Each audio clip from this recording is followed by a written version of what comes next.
All right, it's time for another Random Thoughts from Crazy Mind video. And today, I'm going to be talking about what's going to happen with the Colorado Buffaloes in 2023. Random Thoughts from Crazy Mind, the worst video channel on YouTube. I don't know if I put that in my intro. I don't think that I did. Messed up my intro. It's been a while since I did a video. We're going to be talking about Deion Sanders and the Colorado Buffaloes. We're going to try to get some views. Deion Sanders is really popular on YouTube right now, and nobody is better to talk about the Colorado Buffaloes than I am, because I bet on sports. I win at betting on college football, and I'm going to be giving you the breakdown on the Colorado Buffaloes in 2023. Normally, I do finance videos, so my normal viewers will not be interested in this video, but I don't have any viewers really, so it doesn't matter. So let's see how many views we can get with Deion Sanders with one of the worst videos on YouTube, because Deion is just so powerful. He might break 1,000 views on this video. So let's talk Colorado Buffaloes. Now, Deion Sanders to Colorado, great hire. Incredibly surprising hire. The last place you ever thought would hire Deion Sanders basically was Colorado. The last place you thought Deion Sanders would ever go was Colorado. I mean, Deion Sanders can't even believe he's at Colorado. Colorado can't believe Deion Sanders is at Colorado. Nobody can believe that Deion Sanders is at Colorado. It's an amazing turn of events. And Deion Sanders is basically the best recruiter in college football, and that includes Nick Saban, and it is showing already. He's got a one-win team. He does not have the kind of money to throw around that they have at Alabama, so his recruiting class is more of a value-oriented approach, which has been quite surprising. So he has recruited in a very interesting manner, something that has really surprised me, because he's really signed a lot of guys out of the MAC. He signed a guy from Dartmouth, a guy from Fresno State. He really has not been going for that SEC, Big Ten type level talent that maybe you would have expected him to, kind of the TCU approach. And I think that's one reason he's doing that, is because he doesn't have the money, which you can see. He didn't get a couple of his guys from Jackson State. He got outbid. He said he was going to bring 10 guys from Jackson State, and he hasn't brought even, I don't think half, but about half those guys. But anyway, he lost a big two, the wide receiver that went to Louisville, because Louisville is throwing around a lot of money. They've got a lot of money to spend. And then he lost a defensive tackle to Charlotte, of all places. But Charlotte hired a hedge fund manager, and this tackle played for that guy in high school. So evidently he offered him a pretty good package, and he decided to go to Charlotte. So that was a big loss for Colorado and Deion, who I think thought he was going to have that guy. And they definitely could have used both those guys. They needed both those guys really bad. But anyway, let's get into a position-by-position breakdown of the Colorado Buffaloes going into 2023. Starting at wide receiver, which was their weakest position last year. And quite surprisingly, they haven't shored it up very much. They brought in a lot of freshmen who are really fast, really high upside players. Probably going to be pretty good players, but probably not going to be that productive next year. So they haven't improved themselves a whole lot at wide receiver. So they've got Lamonius Craig, who was a sophomore last year, didn't have many receiving yards.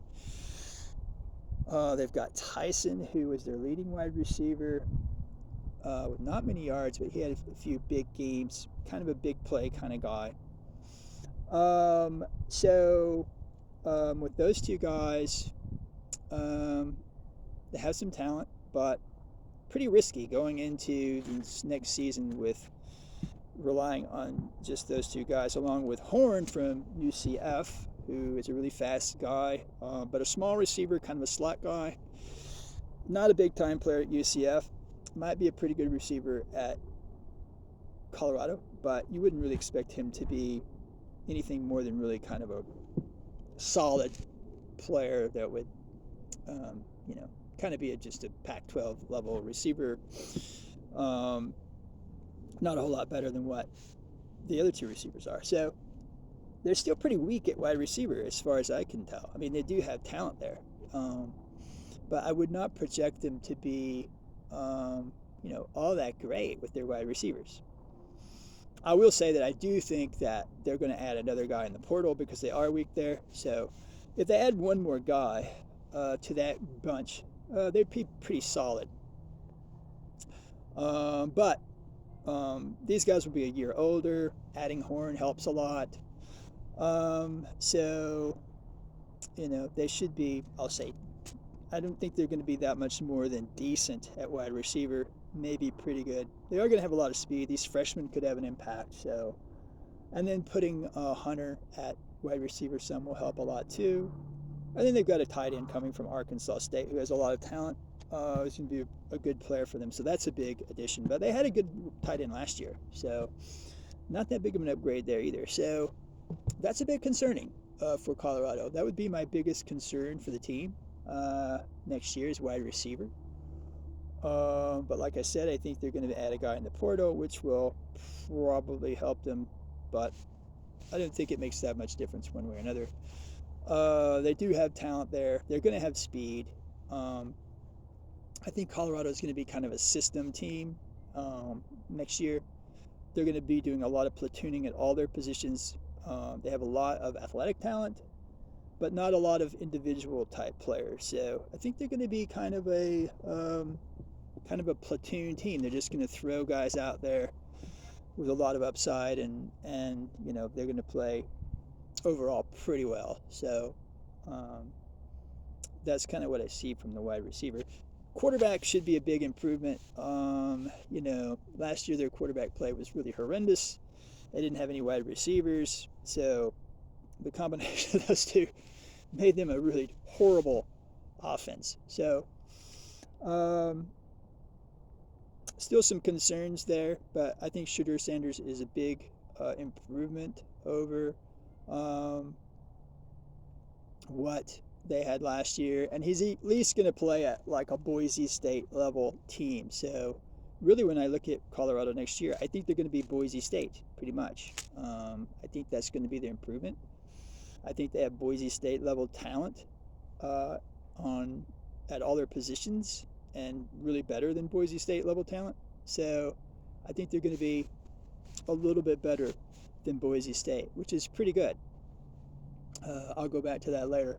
Let's keep looking at the positions. So, Shedeur Sanders should be pretty solid quarterback, decent receivers, not much to get excited about so far.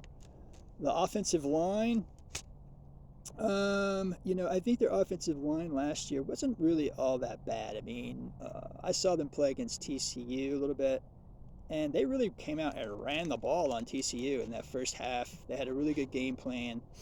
They came out, they executed it. I think it was 7-7 at halftime. And they were able to run the ball. So, I think the foundation of a decent offensive line is there. But they did lose their starting center, who was a 3-year starter. He went to Charlotte also, I believe. And then they lost a guy to Miami or Florida State one. I can't remember. Anyways, obviously he was a pretty good player. So they lost quite a bit. So, but they did bring in a ton of big offensive linemen that don't really project really all that well. I mean, if this was Vanderbilt or something, you wouldn't be too impressed by what they were bringing in. But they are really big guys, and they have a good offensive line coach, I think. So just in terms of pure talent, I mean, these are going to be mostly juniors that they're going to be playing. So they should be pretty solid players. I think they're going to be, they have so many guys. Even their offensive linemen that they had coming back pretty solid. They had some big guys on their offensive line that weren't playing that much last year, but they were young, and they were the youngest team in college football last year. So really the biggest problem that Colorado had last year was they had a really bad senior class. They didn't have any juniors at all, really, to speak of. And so they had a bad senior class. They had a lot of guys that their best guys from the previous year transfer other places. They weren't able to replace them with anything at all, really. And so they had a big fall off. But it's not as though Colorado is a team that has no talent at all. I mean, they haven't recruited at all that bad a level. If you look at their recruiting ratings, you would expect them to be something along the lines of Kansas or West Virginia. So that's basically the level of talent they have at that freshman and sophomore level. So they have a lot of sophomores that are going to be juniors. So just from that alone, you would expect those kind of Boise State level players to start asserting themselves in this lineup, and they would get better even without all these new players that they're bringing in. So it's not as though the Colorado talent, is devoid of talent. They do have some guys that they can plug in at positions that are going to be pretty good players, or at least pretty solid, all over the field, including at wide receiver. Like I said, I think there's a reason that Colorado didn't go out and get that many wide receivers, because I think they probably like the wide receivers that they had. I think they like Craig and they like Tyson, and they were able to add Horn, and they thought, hey, we're in pretty good shape here. We don't really need to go out and get guys. We can mix in these freshmen and we can get something done with these guys. So I do think that says a lot about what they think about the talent that they have wide receiver. So they should be pretty solid there, probably. You would project them to be, but probably they're going to be better than you would probably project. So offensive line, that's really an unknown, but I think that offensive line is going to be pretty solid. So you got a solid offensive line, you've got a pretty good quarterback, you've got probably a solid set of receivers. Most of the games, then we got running back. They just got a transfer from Kentucky, so their starting running back is going to be, an SEC running back who's had success running in the SEC, so that's a pretty big upgrade. They had a freshman last year, Hankerson, who wasn't too bad. What's his name? I think Deion Smith, was the other guy, who's a pretty solid player. Pretty good running back, actually, 4.7 yards per carry. You would expect to get pretty good production out of him, especially as a platoon type player. Then you've got Dylan Edwards coming as a freshman, really, really fast guy, 4-star, was going to go to Notre Dame. I kind of see him being more of a third down type back, but, basically what they're going to do is give Smoke the ball about 15 times probably. And then they're going to mix it up with these other guys out of the backfield and run Hunter on a couple of jet sweeps and get, 20, 25 carries or whatever. So that should be pretty productive as a overall game plan. Like I say, if you use a platoon type system with some of these guys, and you've always got a little juice, if you bring Smith's got a little juice, Hankerson's got a little juice, Smoke's a good solid every down running back, and you bring in Hunter on some jet sweeps, that's going to be pretty effective. So their running game should be pretty good. So last year they were struggling to score 7 points. I think, they're going to be putting up 24 pretty easily. In some games, they're going to score 30, 34 points. So they're going to be much improved. So that's a pretty solid offense. Nothing really to get too excited about, but definitely a Boise State level offense, and probably something a little bit better than Boise State would put on the field. So that's basically what I see from the offense. On the defensive side of the ball, they had a lot of problems. I actually had quite a bit of talent in the secondary. It was very young, freshmen and sophomores. That was basically what they were playing in the secondary. They've added Hunter. Of course, they've signed the best cornerback in the country with Carmani McLean. So, you're probably not going to want to put a freshman out there against TCU starting on first game. They probably will. He probably will be good enough, but I would expect that, he's probably just going to be on the field. But they brought in a lot of guys. A 4-star from Mississippi who plays cornerback. They got Nico Reed, who's a really, really talented player. He's potentially an NFL caliber cornerback. He's probably not going to be that, but potentially he does have that level of ability and could be better than Carmani McLean, really, even as a college player. Potentially. So it's not as though they don't have talent. So that's 3 cornerbacks right there that are pretty good, and they've got other guys to put in there that are going to be solid players. They're going to be really strong at safety. They brought in a starter from Arkansas. They're bringing in Shiloh Sanders, who Deion Sanders thinks is good enough to play in the NFL, and signed at South Carolina. So he's an SEC level player one way or another. So you got 2 SEC level receivers. You've got 2 SEC level cornerbacks, or 3 SEC level cornerbacks on that team. Quite frankly, Nico Reed is probably an SEC level player also. He definitely is as a return man. So, and then they had some solid players on their roster already, and most of those guys are sticking around. So, like I said, most of their freshman and sophomore talent, the recruiting ratings on those were not that bad. They were a bottom 10 level team last year, but their recruiting ratings are more like a top 60 team. So they are going to play. Those players are probably going to play to your classic Colorado level, which would be 4 or 5 wins. So those are 4 or 5 win level players, not 1 win level players. So then you look at really where they really had a big haul this year was at defensive end or edge, I guess they call it nowadays, outside linebacker type position.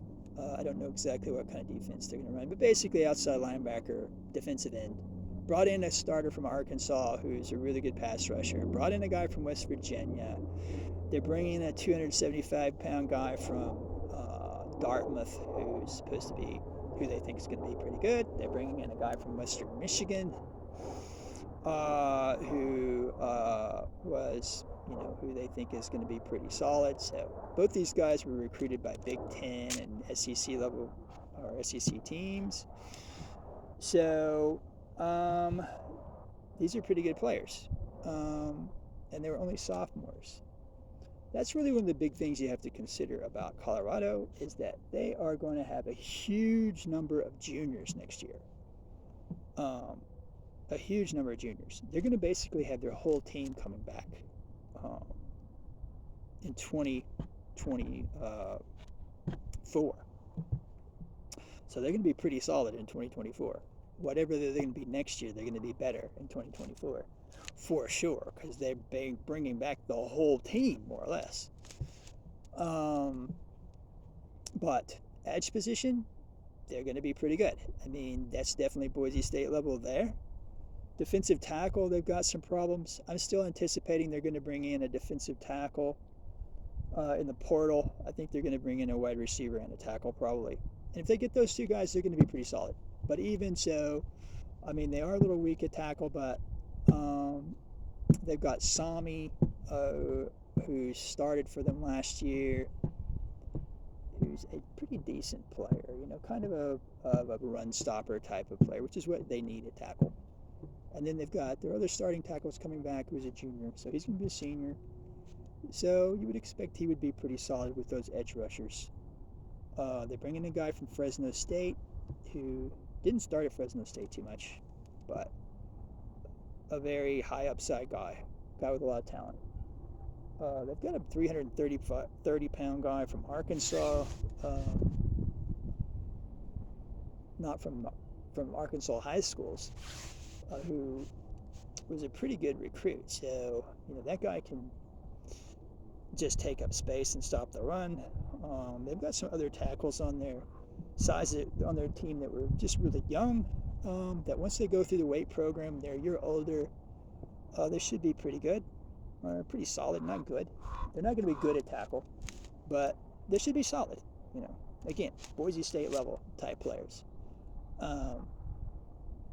So you could be pretty good at edge, at least solid at tackle.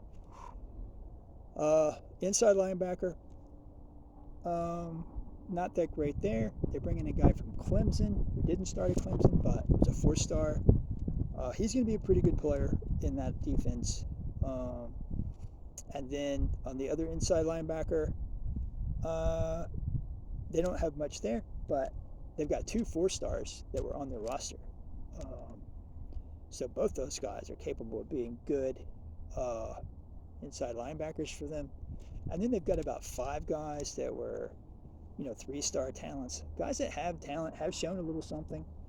So, I mean, they've basically got 7 guys to fill 2 spots there, along with the Clemson linebacker. So one of those guys is going to be pretty good. I mean, if you put that many players that have shown a little something, and all of those guys have shown something as sophomores or freshmen. So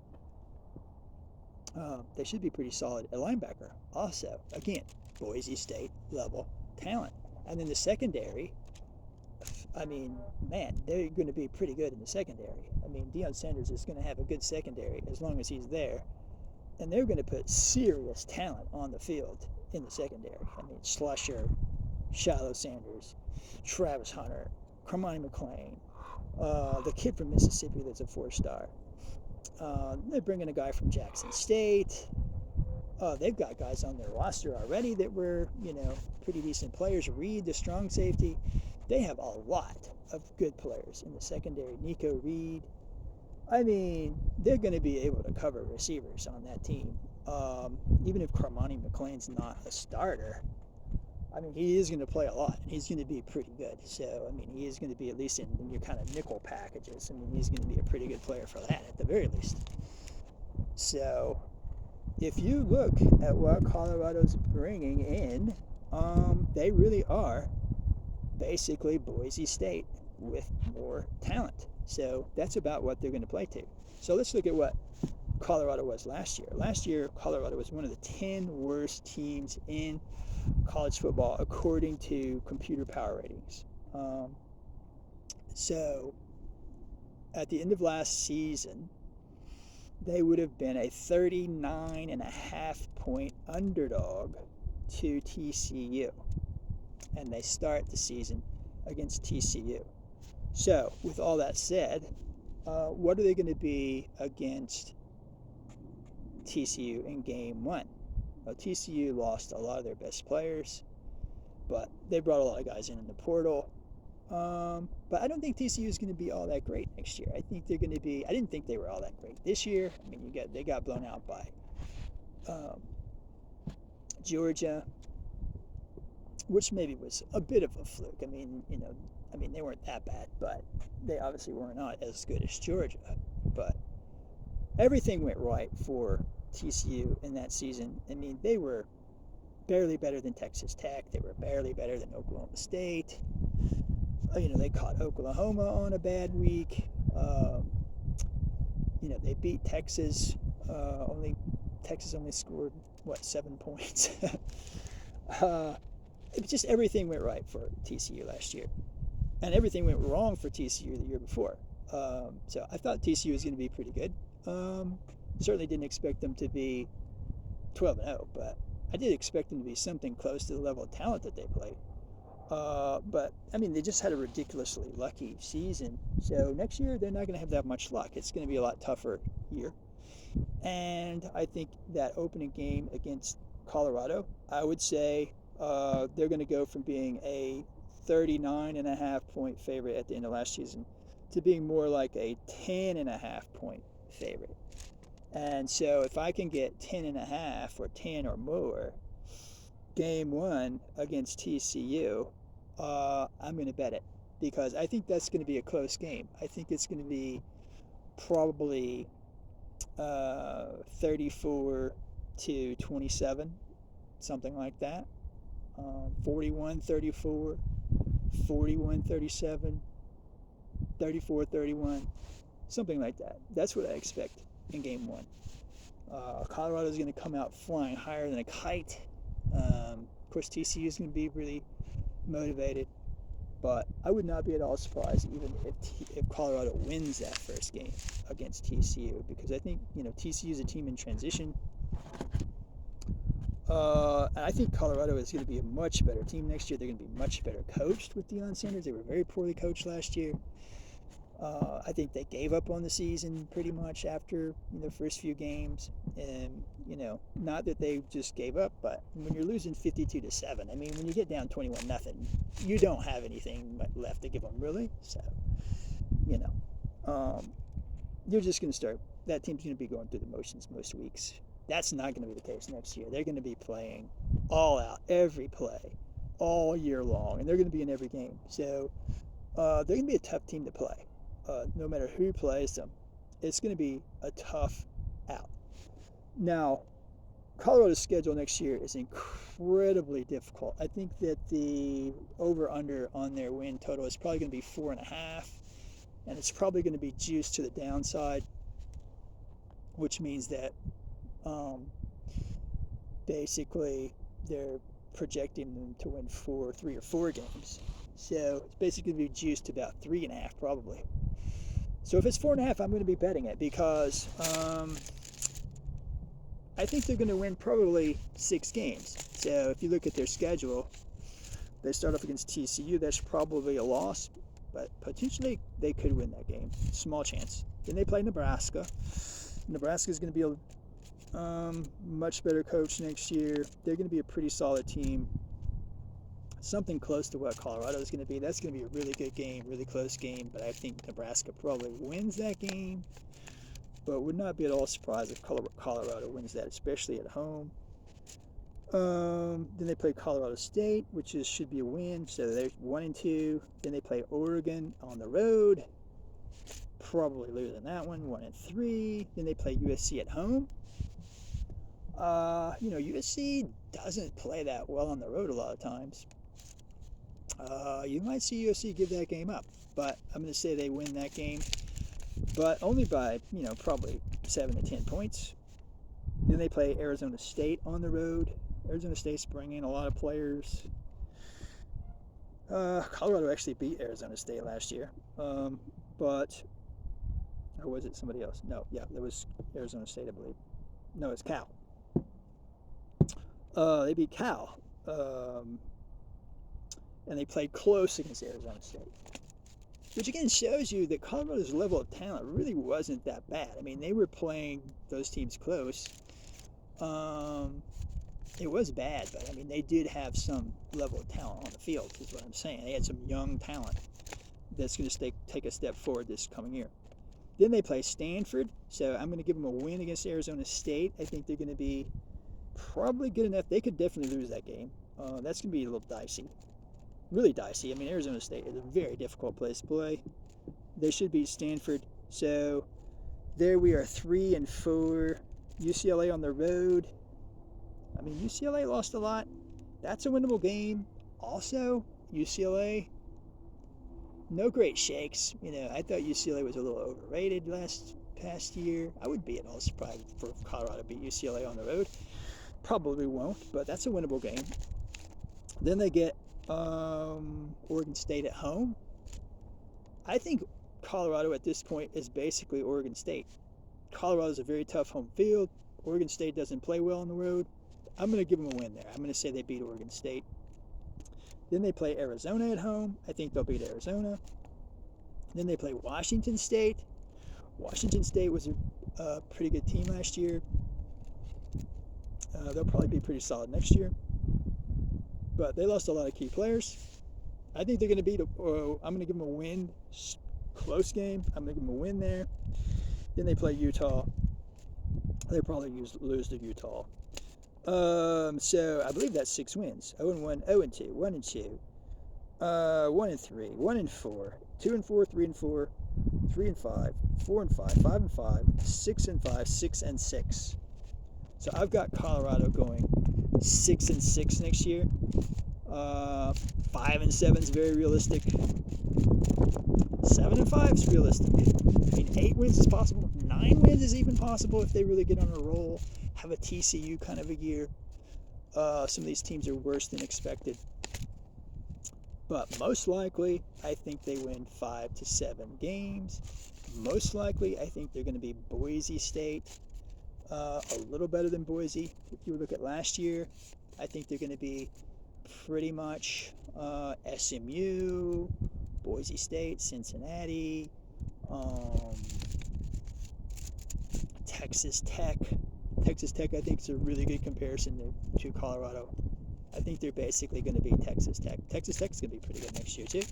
Probably a little better than Colorado, but they're going to be right at that Texas Tech level, you know.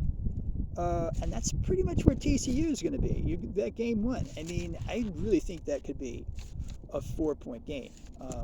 I mean, I make that game possibly 7 points in terms of the opening line. No more than 10, but I have no idea what the lines makers are going to put that game at. I mean, the lines makers have gotten pretty good in opening games, so I think they're going to be